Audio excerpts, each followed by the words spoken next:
تو حضرت عیسیٰ علیہ السلام کے نزول پر ایمان مسلمانوں کا ہے نا، اور بخاری مسلم کی صحیح حدیثیں ہیں، قرآن میں بھی ہے کہ وہ آسمانوں پہ ہیں، اور ان کی علامتیں بھی ہیں کہ کہاں نازل ہوں گے، اور ان نازل ہونے سے پہلے کیا کیا واقعات دنیا میں رونما ہوں گے، امام مہدی آ چکے ہوں گے.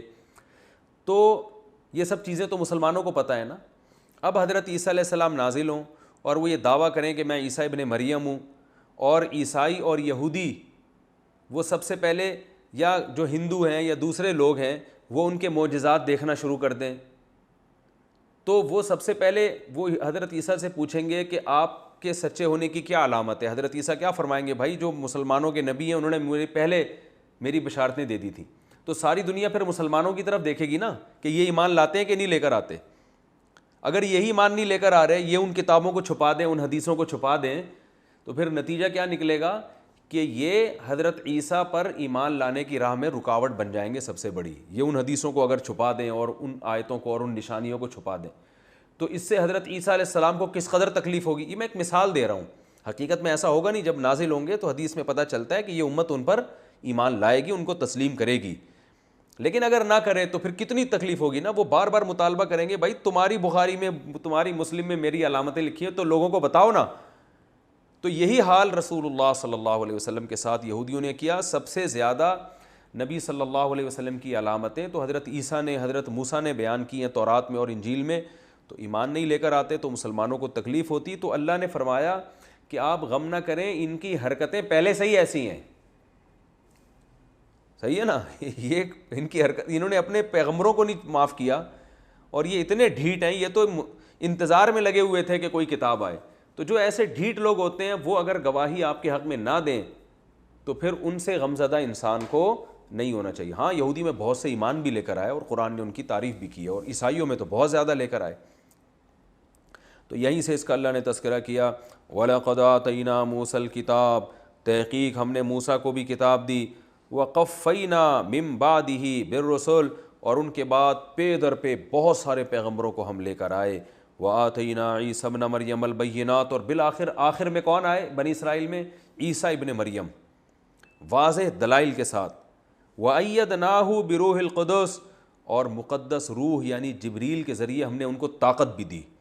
یعنی پیغمبر بھی طاقتور، ان کی دعوت بھی طاقتور، ان کا مشن بھی زبردست، اور مشن کو غالب کرنے کے لیے تمام اختیارات بھی اللہ نے ان کو دیے. اس کے باوجود اللہ فرماتے ہیں یہودیوں کی حرکتیں دیکھو، جو اس وقت موجود تھے ان کی حرکتیں کیا تھیں. روح القدس سے کیسے اللہ نے تقویت دی کہ جبریل علیہ السلام آپ کے ہر وقت ساتھ رہا کرتے تھے، اور دل میں آپ کو یہودیوں کی جو اس وقت آپ کا انکار کر رہے تھے نا، اس سے جو آپ کو غم ہوتا تھا تو آپ کو تسلی دیتے تھے، آپ کی تائید کرتے تھے، آپ کی حفاظت بھی انہوں نے کی. جب یہودیوں نے اپنے خیال کے مطابق آپ کو سولی پہ لٹکایا تو حضرت جبریل فرشتوں کے ساتھ آپ کو اوپر لے گئے. تو اس سے یہ بھی پتہ چلتا ہے کہ اللہ تعالیٰ فرشتوں کے ذریعے بھی انسان کو قوت دیتے ہیں. اور علماء نے اس سے استدلال کیا ہے، اور قرآن و سنت سے یہ بھی پتہ چلتا ہے کہ بعض دفعہ اچھی بات انسان کرتا ہے تو حضرت جبریل کی طرف سے دل میں الہام بھی ہوتا ہے. بعض باتیں علماء کی ہوتی ہے نا، کہتے ہیں یار یہ تو ایسی باتیں کر رہے ہیں کہ جس طرف عام آدمی کا دماغ نہیں جاتا، یہ تو وہبی ہیں، اللہ کی طرف سے ہبہ ہے، یہ تو الہامی ہے. تو ایسا ہوتا ہے بعض دفعہ. جیسے حضرت حسان ابن ثابت رضی اللہ تعالی عنہ جب شاعری کرتے نا نبی کی شان میں، تو آپ صلی اللہ علیہ وسلم فرماتے پڑھو وہ جبریل معک، جبریل تمہارے ساتھ ہیں. یعنی تم دل میں جو ہے نا تمہارے مضامین کون ڈالے گا؟ جبریل ڈالیں گے تمہارے. تو ایسے ایسے تبھی ان کی شاعری دیکھو نا کیسی خوبصورت شاعری ہے حضرت حسان ابن ثابت کی. وہ کیا ہے، بڑے زبردست اشعار ہیں ان کے. وَأَحْسَنُ مِنْكَ لَمْ تَرَ عَيْنِي قَطُّ وَأَجْمَلُ مِنْكَ لَمْ تَلِدِ النِّسَاءُ خُلِقْتَ مُبَرَّأً مِنْ كُلِّ عَيْبٍ كَأَنَّكَ قَدْ خُلِقْتَ كَمَا تَشَاءُ. کیسے لگے بندے الفاظ ہیں کہ آپ سے زیادہ حسین میری آنکھ نے کبھی نہیں دیکھا، اور آپ سے زیادہ جمیل کسی ماں نے کبھی جنا نہیں ہے. اگر وہ الٹا کرتے، شاعر تو اتنے الفاظ کا خیال نہیں کرتے، اگر وہ اس کلام کو یوں کر دیتے کہ آپ سے زیادہ حسین کسی ماں نے جنا نہیں ہے، تو یہ کلام غلط ہو جاتا. اس لیے کہ دنیا میں سب سے زیادہ حسن یوسف علیہ السلام کو ملا ہے. تو سوال پیدا ہوتا ہے، کیونکہ حدیث میں آتا ہے کہ اکیلا آدھا حسن اللہ نے یوسف علیہ السلام کو دیا ہے. تو پتہ چلا حسن میں یوسف علیہ السلام جب آدھا اکیلا لے گئے تو باقی تو اللہ نے سب مخلوق میں تقسیم کیا، جس میں ہمارے نبی صلی اللہ علیہ وسلم بھی ہے. تو سب سے زیادہ حسین کون تھے؟ یوسف علیہ السلام. تو اگر حضرت حسان یوں کہتے کہ اللہ نے آپ سے زیادہ حسین کوئی پیدا ہی نہیں کیا ہے، تو خود یہ نبی کی حدیث کے خلاف ہو جاتا۔ تو ان کے الفاظ کیا ہیں؟ احسن منک لم تر عین قط، تو آپ سے زیادہ حسین میری آنکھ نے نہیں دیکھا۔ لیکن جہاں جمال کی بات آئی تو جمال حسن سے اوپر کی چیز ہوتی ہے۔ اجمل منک لم تلد النساء، آپ سے زیادہ جمال کسی عورت نے پیدا کیا ہی نہیں ہے۔ یہ بالکل ٹھیک ہے، حسن میں سب سے آگے حضرت یوسف تھے، مگر جمال سب سے زیادہ رسول اللہ صلی اللہ علیہ وسلم کا تھا۔ حسن اور جمال میں کیا فرق ہے میں بیانات میں بتا چکا ہوں کئی بار۔ اور خلقت مبرأ من کل عیب، آپ کو پیدا کیا گیا ہے ہر عیب سے پاک، یعنی وہ عیب جو انسانوں میں عیب سمجھے جاتے ہیں، اور ایسا بہترین اللہ نے آپ کو بنایا ہے کأنک قد خلقت کما تشاء، گویا کہ ایسا لگتا ہے آپ کو دیکھ کے کہ آپ کو ایسے بنایا گیا ہے جیسے آپ نے چاہا، یعنی گویا اللہ نے آپ سے پوچھ کے آپ کو بنایا ہے کہ آپ کی آنکھیں کیسی بنائی جائیں، آپ کے بال کیسے بنائے جائیں۔ تو آپ خود سوچو کہ اگر کسی سے پوچھ کے اس کو بنایا جائے تو وہ کتنا حسین بنے گا نا۔ اور تخلیق میں صرف باڈی شامل نہیں ہے، اوصاف بھی۔ اب مجھ سے اگر اللہ مجھے پوچھ کے بناتے کہ بتا تو کنجوس بننا چاہتا ہے یا سخی، تو میں کیا کہتا؟ سخی۔ اللہ پوچھتے کتنی سخاوت ڈالوں، تو میں اللہ سے کیا کہتا ہے؟ اللہ ساری دنیا کی جتنی سخاوت ہے نا وہ سب ایک پلڑے میں اور اس کے برابر میرے اندر ڈال دے سخاوت۔ تو سارے اچھے اچھے اخلاق اپنی مرضی سے ڈلواتے نا۔ تو ایسا ہے نہیں کہ اللہ نے نبی کو نبی کی مرضی سے بنایا ہے، ایسا ہے نہیں، بلکہ اللہ نے اپنی مرضی سے بنایا ہے۔ تبھی حضرت حسان یہ نہیں کہہ رہے کہ حقیقت میں اللہ نے آپ سے پوچھ کے بنایا ہے، وہ کہہ رہے ہیں آپ کو دیکھ کے لگتا ایسا ہے، لگتا ایسا ہے، حقیقت تو نہیں ہے لیکن لگتا ایسا ہے، گویا اللہ نے آپ کو ایسا بنایا جیسا آپ نے چاہا، گویا آپ سے پوچھ کے۔ تو یہ بتاؤ یہ وہابی کلام ہے یا نہیں ہے؟ یعنی انسانی دماغ ایسے خوبصورت شاعری کی طرف کہاں، اور الفاظ بھی کتنے آسان ہیں اس کے۔ تو علماء کے بیانات میں بعض دفعہ ایسی پوائنٹ کی باتیں آ جاتی ہیں کہ انسانی عقل حیران ہو جاتی ہے۔ تو وَأَيَّدْنَاهُ بِرُوحِ الْقُدُسِ، ہم نے عیسیٰ کو روح قدس یعنی جبریل کے ذریعے طاقت بھی بخشی۔ لیکن اللہ فرماتے ہیں، ان یہودیوں سے خطاب کرتے ہیں، آفَكُلَّمَا، تو کیا جب بھی جاءکم رسول، کوئی رسول تمہارے پاس آئے گا، بما، ان تعلیمات کے ساتھ، لا تہویٰ انفسکم، جو تمہارے نفس کی خواہش نہیں ہوگی، استکبرتم، تو کیا تم تکبر شروع کر دو گے، ففریقاً کذبتم، ایک فریق کا تم نے انکار کر دیا، وفریقاً تقتلون، اور ایک پیغمبروں کی ایک جماعت کو تم نے قتل کر دیا۔ یعنی حضرت موسیٰ اور ان کے بعد اتنے پیغمبر، اور پھر آخر میں سب سے اعلیٰ پیغمبر بنی اسرائیل میں عیسیٰ ابن مریم، لیکن تمہاری عادت کیا تھی کہ جب بھی کوئی پیغمبر تمہارے پاس آ رہا ہے، تمہاری خواہشات کی باتیں کر رہا ہے تو پھر تو تم مان رہے ہو، جہاں تمہاری خواہشات سے اس کی تعلیمات پیغمبر کی ٹکرا رہی ہیں تم نے ان کا انکار کرنا شروع کر دیا۔ یہی حال کس کے ساتھ کر رہے ہو؟ محمد صلی اللہ علیہ وسلم کے ساتھ، کیونکہ وہ جو تعلیم دے رہے ہیں وہ تمہاری خواہشات کے خلاف ہیں۔ ان میں سب سے بڑی خواہش تمہاری کیا ہے؟ کہ سرداری، اور کہ ہم مقتدی ہیں، تو یہ سرداری تمہاری چھوٹ رہی ہے۔ تو اللہ فرماتے ہیں ہمیشہ ایسے کرتے ہو، یعنی اب تو ایسا نہ کرو، تم ہمیشہ ایسا کرتے رہے ہو۔ وقالوا قلوبنا غلف، اور یہودیوں سے جب کہا جاتا ہے نبی پر ایمان لے کر آؤ تو وہ جواب میں کہتے ہیں ہمارے دل بند ہو چکے ہیں۔ کیا مطلب؟ ہمیں اتنا پکا موسیٰ علیہ السلام پر ایمان ہے اور آپ کے بعد جو چند پیغمبروں پر، کہ اب ہمیں وہاں سے کوئی ہٹا نہیں سکتا، اور ہم محمد صلی اللہ علیہ وسلم پر ایمان لائیں گے نہیں۔ اس حوالے سے ہم بڑے استقامت والے لوگ ہیں۔ تو اللہ فرماتے ہیں استقامت نہیں ہے، لعنہم اللہ بکفرہم، ان کی حرکتوں، ان کے کفر کی وجہ سے، جو یہ ناشکری کے کام کرتے رہے ہیں، ان کی وجہ سے اللہ نے ان پر لعنت کر دی ہے کہ حق بات ماننے کے لیے تیار نہیں ہے۔ دیکھیں استقامت اور مضبوطی سے ڈٹ جانا یہ ایک اچھی صفت ہے، بشرطے کہ اچھے کام پر ہو، اور اگر برے کام پہ آپ ڈٹ جاؤ تو پھر آپ کہو میں جناب میری زبان ایک ہے اور میں جو کرتا ہوں وہ کنٹینیو کرتا ہی رہتا ہوں، پھر میں اسے چھوڑتا نہیں ہوں، تو بھائی اچھے کام کے بارے میں تو یہ ٹھیک ہے، برے کام کے بارے میں یہ استقامت اچھی چیز نہیں ہے۔ تو اللہ نے فرمایا یہ استقامت نہیں ہے کہ تمہارے دل مضبوط ہو چکے ہیں، غلاف میں آ چکے ہیں، اب پیک ہو چکے ہیں، بلکہ یہ تمہاری حرکتوں کی وجہ سے اللہ نے تم پر لعنت کر دی ہے۔ فَقَلِيلًا مَا يُؤْمِنُونَ، پس بہت ہی تھوڑا ہے یہ لوگ جو ایمان لے کر آتے ہیں، یعنی تھوڑا سا ایمان لاتے ہیں، جو ایمان جتنا لانا واجب ہے وہ ایمان نہیں لے کر آتے۔ وَلَمَّا جَاءَهُمْ كِتَابٌ مِّنْ عِندِ اللَّهِ، اور جب ان کے پاس اللہ کی طرف سے کتاب آ گئی یعنی قرآن آ گیا، مصدق لما معہم، اور وہ کتاب ان کی کتاب کی تصدیق بھی کر رہی ہے. یہ بار بار قرآن اس لیے ذکر کرتا ہے کہ بھئی جو کتاب ہے تمہاری کتابوں کی تصدیق، اس لیے کہ اگر کوئی ایسی کتاب آئے جو ان کا انکار کر رہی ہو نا تو پھر بڑی آزمائش ہے. یہ کہیں گے یار ان کے پاس بھی اتنے مضبوط دلائل تھے، معجزے تھے، ان کے پاس بھی، اب ان دونوں میں صحیح کون ہے؟ تو پھر حق کو پہچاننا مشکل ہو جاتا ہے نا. لیکن اگر نیا پیغمبر آ کے پرانے ہی پیغمبر کی تعلیمات کو عام کر رہا ہے، وہی عقائد بیان کر رہا ہے، تو پھر ایمان لانا آسان ہو جاتا ہے، کیونکہ اب آزمائش میں نہیں ڈالا جا رہا آپ کو، بلکہ اس پر بھی ایمان لاؤ، اس پر بھی ایمان لے کر آؤ. تو اللہ فرماتے ہیں جب ان کے پاس کتاب آ گئی اور وہ کتاب ان کی کتابوں کی تصدیق کر رہی ہے، وَكَانُوا مِن قَبْلُ يَسْتَفْتِحُونَ عَلَى الَّذِينَ كَفَرُوا، اور اس سے پہلے یہ لوگ جو عام کافر ہیں یعنی مشرکین مکہ، ان پر فتح بھی طلب کر رہے تھے. یعنی یہ انتظار میں تھے کہ آخری نبی آئے گا تو ہم اس کا ساتھ دیں گے، تو ان کے ذریعے ہمیں فتح ملے گی مشرکین مکہ پر، اور مکہ میں، مدینہ میں، ہر جگہ اور دنیا میں ہماری حکومت قائم ہوگی. لوگ آسمانی کتابوں والوں کی عزت کرنا شروع کر دیں گے، کیونکہ یہودی آسمانی کتابوں کے قائل تھے نا، تو یہ مذہب ہمارا نظریہ دنیا میں رائج ہوگا. ہر لحاظ سے فتح طلب کر رہے تھے. اور یستفتحون کا معنی جو یہ دوسرے بھی معنی کیے گئے ہیں لیکن راجح معنی یہ معلوم ہوتا ہے. فلما جاءہم، استفتاح کا معنی فتح طلب کرنا، اور فلما جاءہم ما عرفوا، پس جب آ گئی ان کے پاس وہ کتاب، وہ کتاب عرفوا جسے یہ خوب اچھی طرح پہچانتے ہیں. عرفان کا معنی پہچاننا، خوب پہچانتے ہیں کہ اللہ کی کتاب ہے. کفروا بہ، تو انہوں نے اس کا انکار کرنا شروع کر دیا.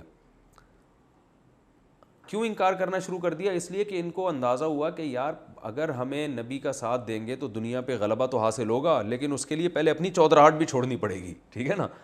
تو فی الحال اپنی چودراہٹ چھوڑنے کے لیے تیار نہیں تھے. پہلے تو کہا کرتے تھے، جیسے آج ہم حضرت عیسیٰ کا انتظار کر رہے ہیں نا کہ حضرت عیسیٰ آئیں گے تو ان کی میت میں جہاد ہوگا، پوری دنیا پر حکومت ہوگی، تو ہم تو انتظار کر رہے ہیں. لیکن جب حضرت عیسیٰ آئیں گے تو جو قوم کے بڑے بڑے چودھری ہوں گے نا، جن کی خلافت جا رہی ہوگی، ان کو سب سے زیادہ، ان میں جو 2 نمبر ہوں گے ان کو سب سے زیادہ تکلیف ہوگی کہ یار ان کے آنے کے بعد ہماری تو کوئی ویلیو رہی نہیں ہے. سمجھ رہے ہیں نا، کوئی بڑا جب آتا ہے تو چھوٹے کی تھوڑی ویلیو ہوتی ہے. فلعنۃ اللہ علی الکافرین، اللہ فرماتے ہیں ایسے کافروں پر لعنت جو کم بخت انتظار میں تھے کہ پیغمبر آئے اور کتاب آئے اور ہم یہ اور ہم یوں اور یہ ایسے ہو جائیں گے. مشرکین کو فخر سے کہا کرتے تھے کہ تم ابھی صبر کرو، بس ایک پیغمبر آنے والا ہے. تو جب آ گیا تو پھر اس کا وہ مشرکین ایمان لے کر آ رہے ہیں اور یہ ایمان نہیں لے کر آ رہے. بئس ما اشتروا بہ انفسہم، اللہ فرماتے ہیں بہت بری چیز ہے جس کے ذریعے انہوں نے اپنے نفسوں کو بیچ ڈالا. کیا بری چیز ہے جس کے ذریعے بیچ ڈالا؟ کفر کیا اس کتاب کا جو اللہ نے نازل کی. اور کفر کی بیس کیا ہے؟ سرکشی، بغاوت. اور بغاوت کی بیس کیا ہے؟ ان ینزل اللہ من فضلہ علی من یشاء، کہ پیغمبر تو ہم میں سے آنا چاہیے تھا، ہم سردار ہیں، ہم پڑھے لکھے، یہ امی لوگوں میں سے پیغمبر کیوں آ گئے جو یتیم ہیں، جن کے پاس پیسے نہیں ہیں، غریب ہیں. تو اللہ نے اپنا فضل جس پہ چاہا نازل کیا، اس سے ان کو کیا ہو رہی ہے؟ تکلیف ہو رہی ہے. فباؤوا بغضب علی غضب، پس یہ غضب در غضب لے کے لوٹے. ایک غضب تو اس بات کا کہ انہوں نے کفر کیا، انکار کیا. دوسرا غضب اس بات کا کہ انکار کی بیس کیا تھی؟ سرکشی. تیسرا غضب، سرکشی کی بیس بھی کوئی مضبوط نہیں ہے بلکہ جیلسی. تو غضب در غضب کا مطلب 2 غضب نہیں ہے بلکہ بہت سارے. بعض دفعہ عربی میں ایک چیز کو 2 دفعہ بیان کیا جاتا ہے، یہ نہیں بتانے کے لیے کہ 2 دفعہ، بلکہ یہ بتانے کے لیے کہ بہت دفعہ. وَلِلْكَافِرِينَ عَذَابٌ مُّهِينٌ، اور ایسے کافروں کے لیے ذلت والا عذاب ہے. دیکھو قرآن میں جو آتا ہے نا، دردناک عذاب، ذلت والا عذاب، بڑا عذاب، اس میں بھی کوئی حکمت ہوتی ہے کہ ورڈنگ چینج کیوں ہو رہی ہے. یہاں ذلت والا عذاب اس لیے کہ یہاں یہ جیلسی کی وجہ سے ایمان نہیں لے کر آ رہے، اور جیلسی کیا کہ ان کی عزت زیادہ، ہماری کم.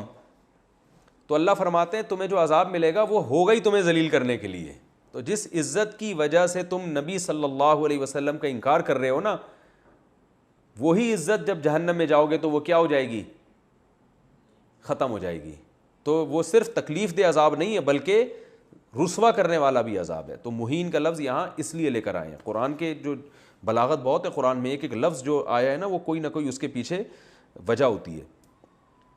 وَإِذَا قِيلَ لَهُمْ، اور جب ان سے کہا جاتا ہے ایمان لاؤ جو کتاب اللہ نے نازل کی ہے، تو بجائے اس کے کہ کہیں کہ بھائی ہم ایمان اس لیے نہیں لے کر آتے کہ ہم تو ہیں ہی نہیں مومن، ہم تو آسمانی کتابوں کو سرے سے مانتے ہی نہیں. جیسے ایتھیس یا گمراہ آدمی کیا کہے گا, بھائی ہم تو یہ سلسلے کو مانتے ہی نہیں ہیں, تو لوگ پھر اس کو عزت ہی نہیں دیتے. لیکن ان میں دنیا سے محبت اتنی ہے کہ یہ اپنا مومن ہونا, مومن کا جو لفظ ہے وہ بھی نہیں دور کرنا چاہتے اپنے آپ سے, بلکہ چاہتے ہیں کہ ہمیں لوگ کیا کہیں, پیغمبروں پر ایمان والے لوگ, تورات کو ماننے والے, موسیٰ کلیم اللہ کو ماننے والے.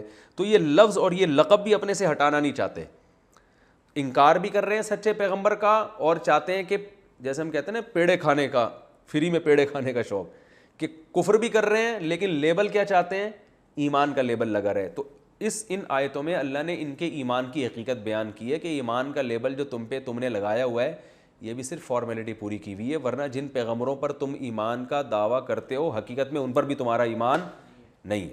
اللہ نے فرمایا جب ان سے کہا جاتا ہے کہ ایمان لاؤ اس کتاب پر جو اللہ نے نازل کی, تو کہتے ہیں ہم پہلے ایمان لا چکے ہیں, بھائی آپ ہمیں ایمان کی دعوت نہ دیں, ہم پہلے سے مومن ہیں, جو اللہ نے ہم پر کتابیں نازل کی ہیں ان پر ایمان لائے ہیں, لیکن ساتھ ساتھ اس کتاب کے علاوہ کا انکار کر رہے ہیں, حالانکہ وہ بھی برحق ہے, مصدقا لما معہم, اور ان کی کتابوں کی تصدیق بھی کر رہی ہے. تو آگے اللہ نے ان سے فرمایا کہ اے نبی آپ ان سے کہہ دیجئے کہ اگر تم واقعی مومن ہو, تورات اور انجیل پر ایمان رکھتے رہے ہو, فَلِمَ تَقْتُلُونَ أَنْبِيَاءَ اللَّهِ مِنْ قَبْلُ, تمہاری تاریخ کی کتابیں بتاتی ہیں کہ تم نے پیغمبروں کو قتل کیا ہے. تو جو مومن ہوتا ہے وہ پیغمبر کو تھوڑی قتل کرتا ہے. اور پھر اللہ نے دوبارہ انہی برائیوں کو, ان کی برائیوں کو بیان کیا کہ تم نے بچھڑے کی بھی عبادت کی اور تورات پہ تم گواہ بنے. 70 آدمی گئے تھے نا, گواہ بن کے آئے تھے, جب دیکھا کہ اس میں احکام مشکل ہیں تو اپنی قوم کو گواہی دینے لگے کہ ہم نے جو تورات دیکھی تھی نا اس میں اللہ میاں نے یہ بھی ہم سے کہا تھا کہ جو آسان احکام ہوں ان پر عمل کر لینا, مشکل کیا کر دینا, چھوڑ دینا. تو اس پہ اللہ نے کوہ طور اٹھا کے ان کے اوپر کر دیا کہ یہ گر جائے گا, مر جاؤ گے یہاں پہ سارے. تو پھر فوراً کہا کہ اچھا نہیں اللہ ہم ایمان لے کر آ رہے ہیں, ٹھیک ہے نا. تو اللہ فرماتے ہیں جب ایمان والے تھے تو اس وقت تمہاری یہ حرکتیں تھیں. تو پہلے بھی ان آیتوں کا بیان کیا لیکن وہ کسی اور پیرائے میں, کسی اور مقصد کے تحت. اب جو بیان کیا جا رہا ہے وہ اس حیثیت سے ان آیتوں کو بیان کیا جا رہا ہے کہ تم اپنے ایمان کے دعوے میں سچے نہیں ہو. تو اس لیے تکرار نہیں ہے کہ جو مضمون اللہ نے پہلے بیان کیا وہ دوبارہ کیوں بیان, اور پہلے کسی اور مضمون کو بیان کرنے کے لیے بتایا گیا تھا, اب یہ بتانے کے لیے کہ تم جو کہتے ہو مومن ہیں تو یہ مومن کا دعویٰ بھی تمہارا ٹھیک نہیں ہے. اللہ نے فرمایا جب تمہارے پاس موسیٰ علیہ السلام واضح دلائل لے کر آئے, وہ واضح دلائل کیا تھے؟ لاٹھی کو سانپ بنانا, سمندر کا 2 ٹکڑے ہو جانا, اتنے واضح تم نے دیکھے, فرعون کا غرق ہو جانا. سب کچھ ہونے کے بعد بھی تم نے کیا کیا؟ جیسے ہی موسیٰ کوہ طور پہ گئے ہیں تو ان کے بعد تم نے بچڑے کو معبود بنا لیا.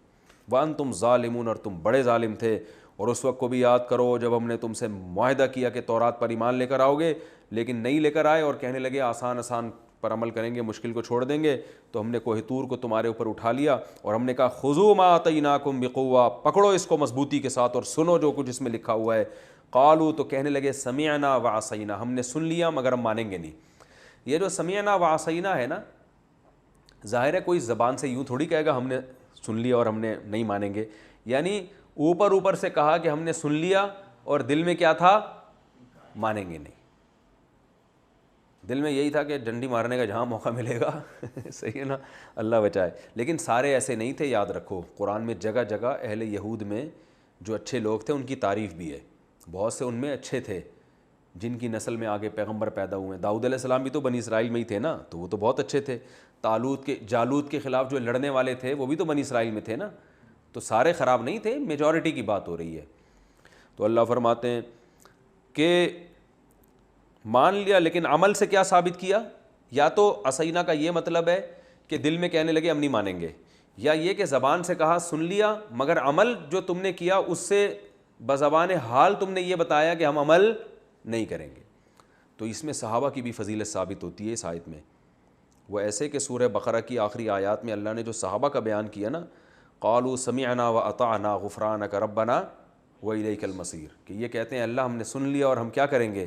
اطاعت کریں گے. تو اللہ فرماتے ہیں, یہ کہاں چلا گیا؟ اچھا, خذوا ما آتیناکم بقوۃ واسمعوا قالوا سمعنا وعصینا واشربوا فی قلوبہم العجل بکفرہم, اور ان کے کفر کی وجہ سے ان کے دلوں میں بچھڑے کی محبت ڈال دی گئی. ان پہلے سے حرکتیں ٹھیک نہیں تھی جس کی وجہ سے بچھڑے کی محبت ان کے دل میں پیدا ہو گئی. اور یہ تو اس آیت سے بھی پتہ چلتا ہے کہ انسان جب بدعمالیاں کرتا ہے تو بدعمالیوں کی وجہ سے مزید بدعمالیوں کی محبت پیدا ہو جاتی ہے. تو وہ کچھ ایسے پہلے کام کیے تھے جن کی وجہ سے کفر کرنا ان کے لیے آسان ہو گیا.